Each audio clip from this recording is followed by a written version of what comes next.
évidemment pour une mise en conformité. Les utilisateurs interdimensionnels de ce type d'information l'utilisent comme une science, puisque les principes et les lois qui sont formulés dans cet ouvrage sont utilisés par les systèmes de contrôle de cet univers pour pouvoir gérer certaines manifestations qui se font dans l'univers extérieur. Il faut bien comprendre que la science a principalement pour but de prévoir les faits qui suivront les actes. Accessoirement, évidemment, elle peut donner certaines explications sur des phénomènes. Eh bien, nous rencontrons effectivement dans la science unitaire cette situation, puisqu'il y a l'explication des principes et des trames qui jouent en permanence et qui déterminent sur l'environnement des manifestations qui sont exactement la conséquence de ce qui a été réalisé au niveau de la trame. Donc en ce sens, c'est une science, puisqu'elle permet de prévoir certains faits qui se dérouleront à la suite de la mise en place de figures qui se sont créées dans le plan de la trame et du réseau unitaire. C'est une science unitaire par le fait qu'elle intervient sur la totalité des phénomènes du monde extérieur, et elle permet d'intégrer tous ces éléments dans des schèmes principiels relativement simples une fois qu'on les a compris, mais qui restent toujours ralliés à une centralisation unitaire réunissant dans une même ligne les éléments matériels, substantiels, vitaux, psychiques, mentaux et spirituels.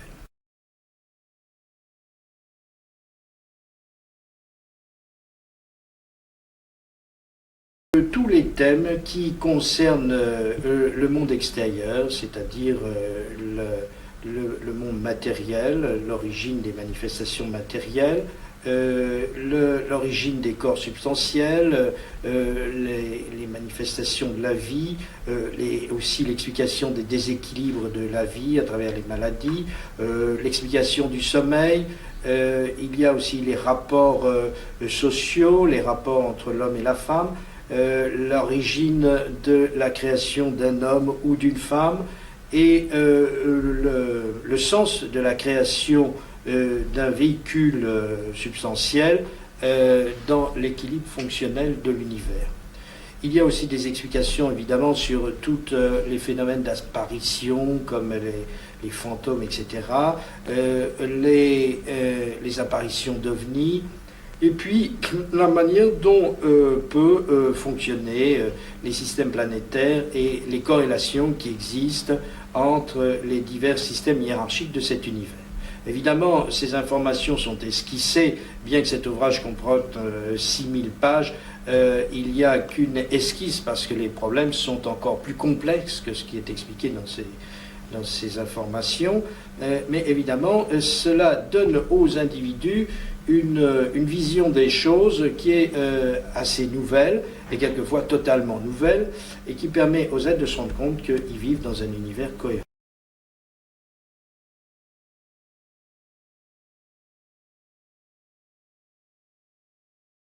Il y a un long processus de transformation qui s'est effectué depuis le début de ma créature sur ce plan. Vous savez, bon, chaque être a un programme. Bon, il y en a qui réussissent à s'accorder à leur programme, et il y en a d'autres qui ont plus de difficultés. Il se trouve que, bon, j'ai eu la chance probablement de pouvoir me trouver dans des conditions qui m'ont permis de réaliser ce programme. Et j'ai été touché très jeune, puisque dès l'âge de vers 12-13 ans, j'étais déjà piloté par certaines dimensions qui m'ont fait faire toutes sortes d'exercices de transformation très très puissantes sur mon véhicule. Et cela aboutit à une démarche assez initiatique et relativement ascétique vers 17-18 ans, et qui m'a permis de rentrer dans le champ unitaire, et donc de participer de plein pied à ce qu'est le réseau unitaire et la conscience unitaire. Donc évidemment, devant cette révélation tout à fait étrange et fantastique, j'ai essayé de trouver dans les traditions et dans les sciences modernes des confirmations ou des étayements par rapport à ces découvertes. Il est certain que j'ai trouvé beaucoup d'éléments intéressants. J'ai surtout trouvé des confirmations sur toutes sortes de processus que j'avais vécus à l'état spontané, comme les yogas initiatiques ou toutes sortes de choses que j'avais refait spontanément de l'intérieur. Et donc ceci était déjà très positif. Mais c'est vraiment tout à fait petit à petit que j'ai réussi à mettre un peu d'ordre dans toutes ces notions et les raccorder à quelque chose qui était en fonctionnement. Parce que, si vous voulez, dans la tradition, on peut dire qu'il y a une étape proto-synthétique où on est vraiment en contact avec l'enseignement primordial, ce qui est à l'origine soit sur la terre de Mu, soit au temps de Sumer. Il y avait encore ce contact primordial. Puis ensuite, il y a toutes les diffractions qui se font à travers les religions juives, chrétiennes, etc. Et ce sont des diffractions d'une vérité originelle qui était beaucoup plus précise. Et après cette transmission proto-synthétique, reliée directement à la science unitaire de l'univers, bon, il y a des diffractions qui viennent dans la magie, où, si vous voulez, il n'y a plus la loi qui agit d'une manière immédiate, mais il y a une parcelle de la loi qui agit à certains moments, et donc il y a un acte magique qui se crée. La diffraction suivante, c'est quand il n'y a même plus un mage qui a des pouvoirs suffisants pour déclencher le phénomène par lui-même, et il y a besoin d'un regroupement sous forme de religion avec un leader qui va déclencher à certains moments un miracle, etc. Eh bien, l'effort qui a été fait, c'est de retrouver une situation qui ne soit ni religieuse ni magique, mais qui soit proto-synthétique. Et cette démarche réclame à l'individu non seulement des études scientifiques que j'ai faites d'ailleurs aux universités de Paris, une étude de la tradition, mais une synthèse au-dessus de ces éléments et surtout l'expérience opérationnelle de tous ces circuits qui permettent alors de rentrer évidemment dans l'expérience même de la gestion du monde des énergies avec cette correspondance sur l'environnement. Et petit à petit, donc, c'est fait un tel contact avec le champ universel que j'en suis arrivé à voir réellement la présence de ces dimensions spirituelles supérieures qui sont apparues sous forme de boules lumineuses, très proches quelquefois, et qui ont donné des rendez-vous très précis, et qui sont apparus à moi d'abord, et puis progressivement à des êtres qui m'ont entouré, et qui ont vérifié par eux-mêmes la présence effective de systèmes de conscience-énergie qui vivaient dans un autre état que celui du corps substantiel tel que nous le vivons. Donc cette situation, évidemment, a permis de réaliser un champ d'énergie très spécial à l'intérieur duquel il s'est effectué des mutations tout à fait particulières, et en 72, 73, à la jonction entre 72 et 73, s'est fait une mutation de langage tout à fait particulier qui a permis de commencer à se sensibiliser aux informations qui se sont, alors en 82-83, énormément précisées et qui ont fini par se structurer jusqu'à arriver à cet ouvrage qui donne des informations tout à fait particulières issues d'autres dimensions qui ont réussi à, en quelque sorte, à accorder un véhicule sur ce plan pour pouvoir transmettre ce type d'informations.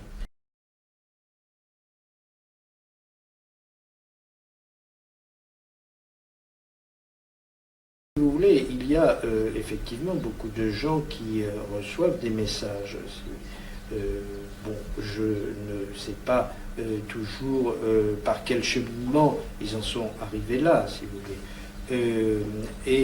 Je pense que quand on examine ces messages, souvent ils ont une tonalité assez spirituelle, assez éternelle, remplie d'amour, de lumière, etc. Mais je n'ai pas rencontré beaucoup de messages qui donnaient des informations précises pour la construction de l'individu et son rapport à l'environnement. Donc, si vous voulez, je pense qu'il y a effectivement beaucoup de gens qui peuvent recevoir des informations d'autres dimensions. Mais ces dimensions peuvent être de toutes sortes de catégories, n'est-ce pas? Il peut y avoir des informations qui viennent des mondes de puissance, des informations qui viennent des mondes parallèles extérieurs, des informations qui viennent des plans de lumière et de l'espace, et il y a des informations qui viennent d'une dimension de conscience unitaire, où à ce moment-là, évidemment, le langage est assez particulier, et les informations qui sont données demandent un réel effort aux individus pour pouvoir arriver à ce plan de conscience. C'est le cas de la science unitaire. Donc, la réception de ce type de message est très loin d'une réception médiumnique passive où on s'endort à moitié pour recevoir ce type d'informations. C'est une élévation de conscience et d'énergie extrêmement précise qui demande une surveillance permanente de la rationalité des informations qui sont données et qui permet à l'individu de rentrer dans un monde d'énergie-conscience tout à fait transcendant par rapport à ce qu'est la situation humaine habituelle.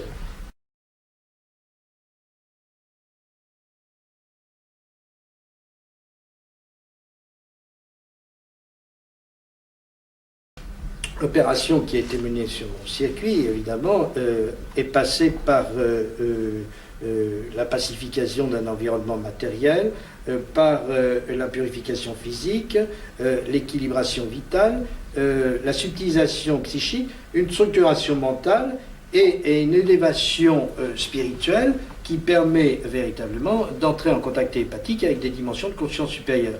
Donc la méthode de la science unitaire, c'est essentiellement une méthode d'élévation de l'être, de réunification à ce qui est sa conscience supérieure et de communion avec les dimensions de vérité, de bonté et de beauté qui existent dans l'univers et qui sont toujours prêtes à aider les êtres qui sont animés de bonnes intentions.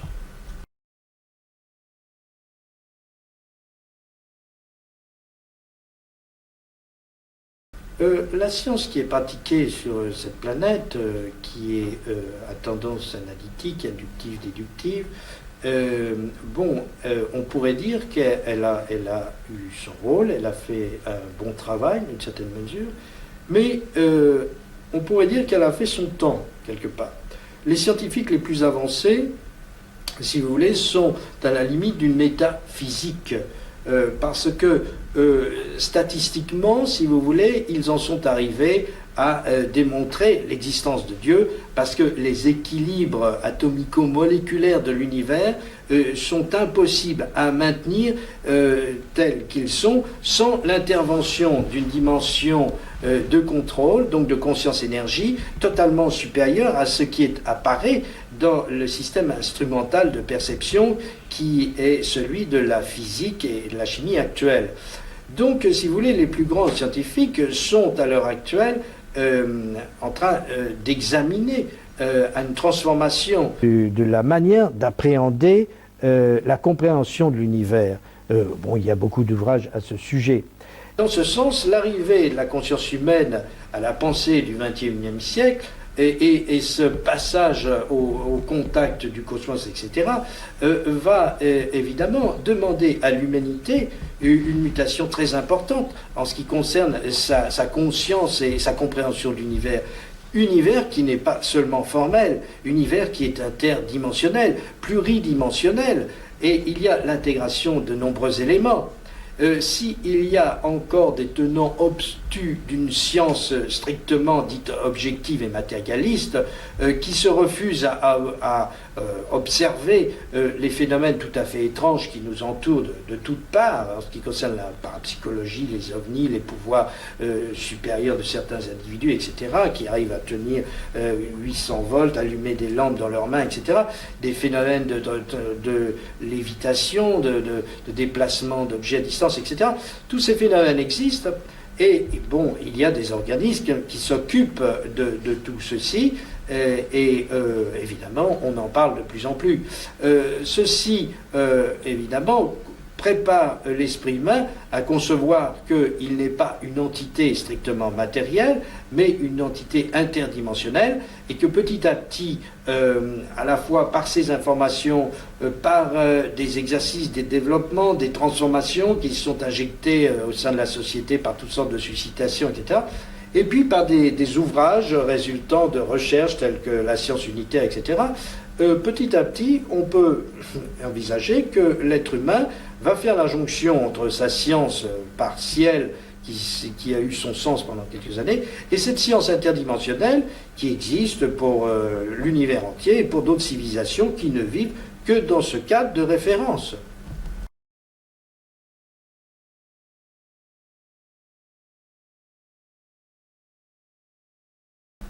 C'est indispensable d'envisager que l'être humain et par voie de conséquence la société doivent tenir compte des autres aspects de la créature.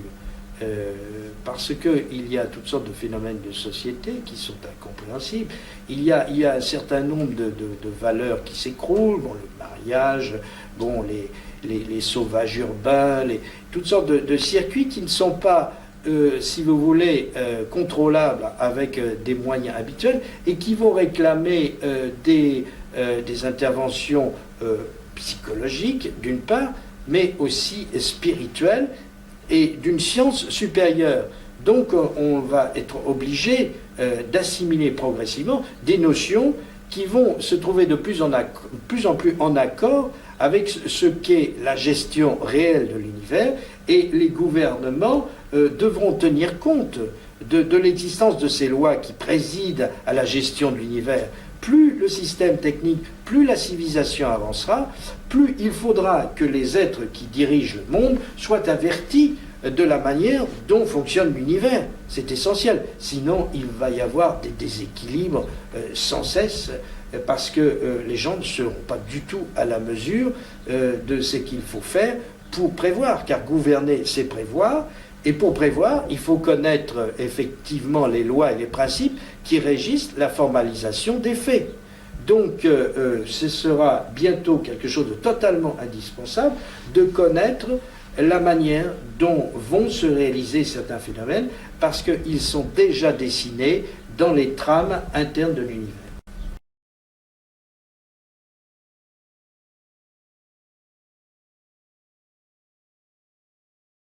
La trame de l'univers, eh bien, c'est ce qui se trouve à l'intérieur de l'univers. Voyez-vous, univers peut vouloir dire universum, l'inverse de l'unique.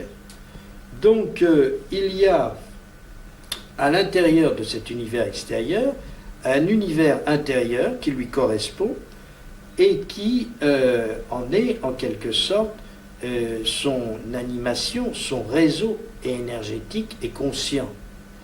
Et l'univers extérieur en est la formalisation périphérique, manifestée et cristallisée. On pourrait dire que le monde formel, n'est-ce pas, est le résultat d'une destruction du subtil. En quelque sorte, le monde formel est ce qui reste comme un caput mortuum, comme un déchet des opérations qui se déroulent immortellement dans un monde plus subtil et qui est régi par tous les principes et les lois qui interviennent dans le réseau unitaire. Et à partir du moment où on sort de la continuité avec les centralisations associées au réseau unitaire, eh bien, on se trouve déjeté dans un monde extérieur, et à ce moment-là apparaît cette formalisation dans laquelle se déroule le type d'incarnation où nous sommes. C'est un plan vibratoire, n'est-ce pas, qui nous donne accès à un certain nombre d'informations délimitées de l'univers. Par exemple, le corps physique capte les énergies lumineuses entre 4000 et 8000 angstroms, mais il ne capte pas du tout les infrarouges ou les ultraviolets, et toutes les ondes parallèles, des ondes cosmiques, etc. Et il capte les sons entre 20 et 60 000 Hz, mais bon, il ne capte pas tous les ultrasons que d'autres organismes peuvent capter. Donc, si vous voulez, nous sommes bien délimités dans un champ de perception, et nous en faisons notre objectivité. Mais en fait, nous reconstruisons complètement cet environnement et cet univers, puisque si on porte des lunettes pendant un certain temps qui retournent le monde à l'envers, eh bien au bout de 24 heures, le cerveau le remet à l'endroit. En principe, ce sont des expériences qui ont été faites. Donc, si vous voulez, le cerveau reconstruit un environnement, et cet environnement est un environnement sélectionné parmi toutes sortes d'autres figures. Il est évident que lors de manifestations parapsychologiques, eh bien, on voit interférer d'autres dimensions. Donc, ce qui est important à l'heure actuelle, c'est d'avoir un esprit ouvert et de concevoir qu'il puisse y avoir d'autres dimensions, et particulièrement la dimension intra-universelle qui règle cet univers.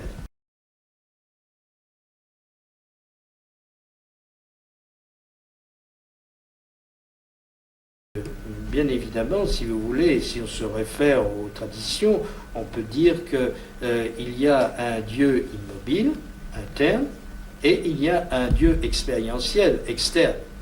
En somme, le Père et la Mère. Disons qu'il y a le Créateur qui se trouve à l'intérieur de la création, la créature qui se trouve à l'intermédiaire, et la création qui se trouve en pourtour de cet ensemble. Donc, si on considère que le Créateur se trouve à l'intérieur de l'univers, il est effectif que la meilleure connaissance des lois de rapport entre l'extra-univers et l'intra-univers, c'est un moyen indispensable pour pouvoir s'approcher de ce que peut être la conscience-énergie de Dieu. Cela est certain.